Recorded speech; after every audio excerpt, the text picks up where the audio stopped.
mohon nggih kajebedi lan papan kemanfaatan jenjang wilujeng mengibadah wonten ing wanci lokal menika mengibadah sacara live streaming dipunatosaken saking Gereja Kristen Jayawati Pamantan Bayan wilujeng eja wilujeng ibadah Gusti berkahi.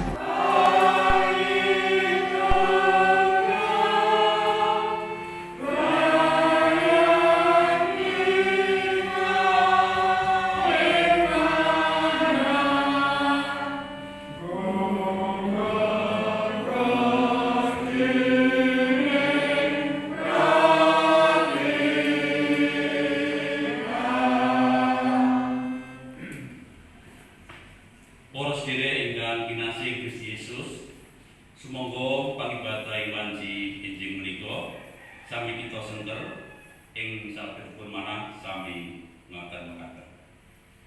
Pitungan kita menika wonten ing asmanipun Sang Yehuwa ingkang nitaken langit kaliyan bumi. Sih rahmat lan tentrem rahayu saking Gusti Allah Rama kita lan saking Gusti Yesus Kristus wonten ing kita sadaya.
Sira tresna marang Pangeran Allahira kalawan gumoloning atinira lan gumoloning nyawanira sarta gumoloning budinira.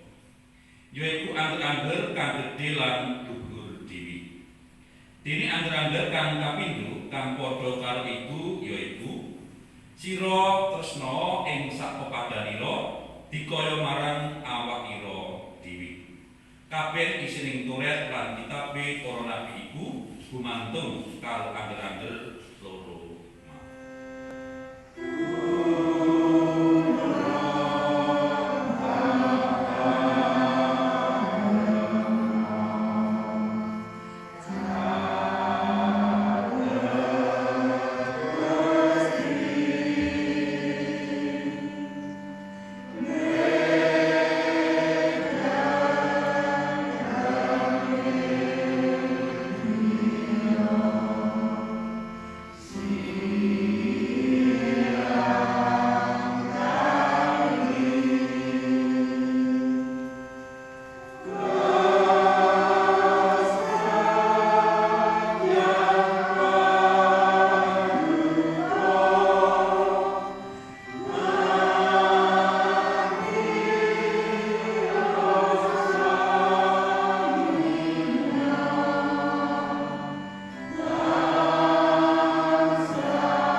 Kowe uga padha klebu ing antaraning wong-wong mau.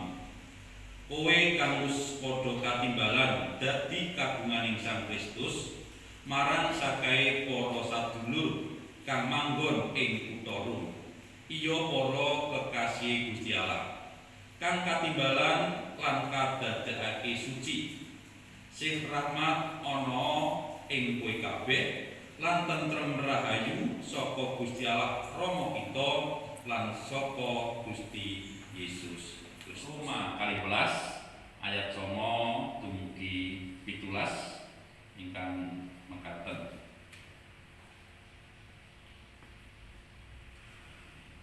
Tresna iku ditanpa lamis, padha gedhinga ing piyala sarta nglakonana penggawe becik. Kowe padha tresna tinresnanana dikaya sedulur lan dadi tuladha ing bab ajen ing ajenan. Gusti Adambo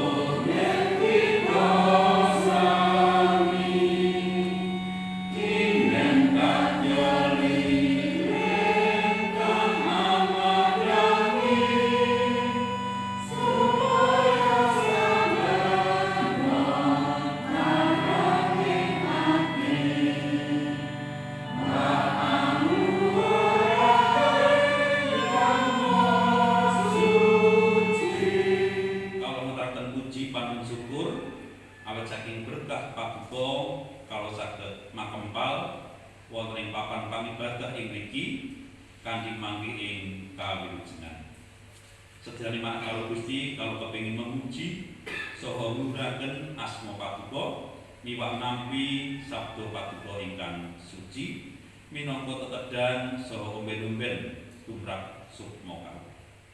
Kalau pasrahaken pangibadah menika Gusti ing asma Paduka supados ndasosna renaning penggalih Paduka asma Paduka mindak kapuji lan kaluhuran.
Gusti Yesus jengkar saka ing pedalaman suci ana sawijining sakabat kang matur, "Guru, cobi mirsani kekanipun sela-sela menika saha endahipun yayasan menika."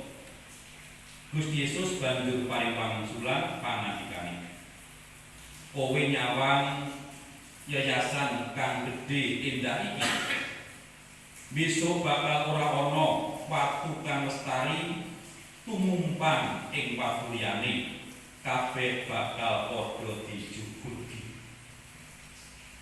Bareng Gusti Yesus lenggah ing Gunung Zaitun adep-adepan karo pedalaman suci, Petrus, Yakobus, Yohanes lan Andreas matur pitakon dhewean marang panjenengan, "Paduka mugi kersa paring sumerep Benjing menapa kelampahanipun bab menika saha menapa ingkang badhe dados alamatipun menawi sedaya menika wau sampun badhe kelampahan.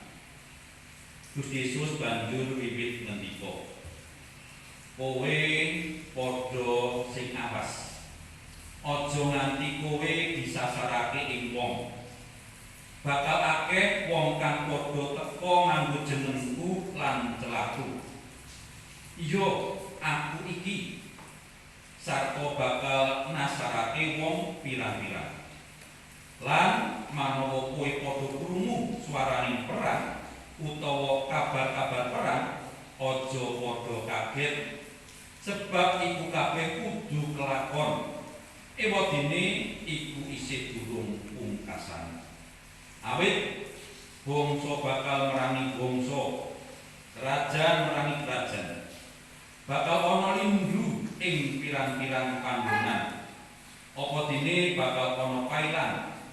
Iku mau kabeh mung dadi wiwitaning sangsara ngarepake jaman anyar.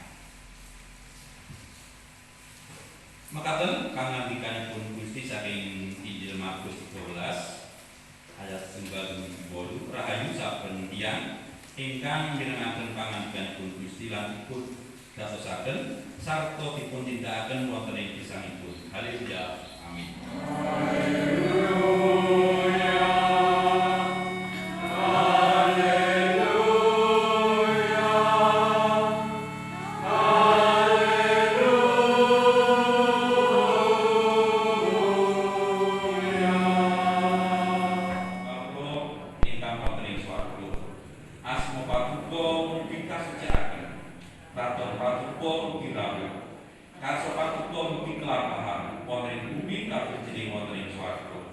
Kalau mugi kaparingan rezeki kawula sacekalipun ing dinten menika.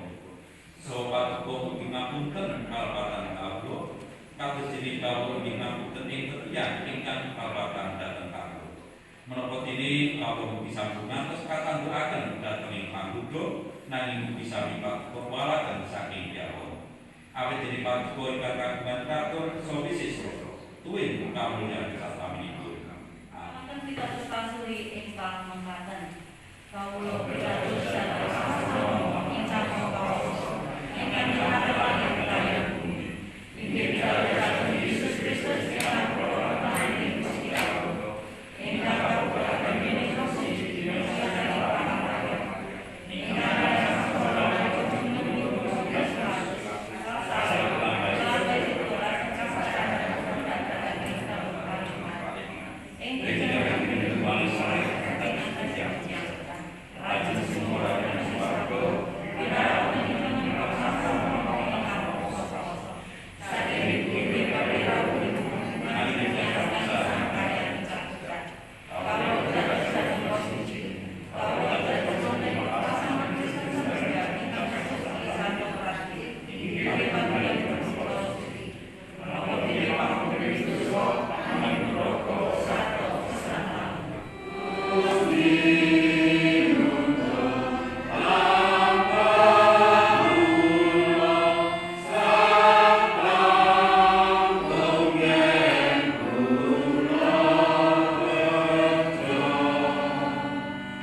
Lampahing pangibadah ing wanci enjang menika dinten Minggu 12 November 2021. Ibadah sacara live streaming dipun atosaken saking Gereja Kristen Jayawedi Pepantan Bayat.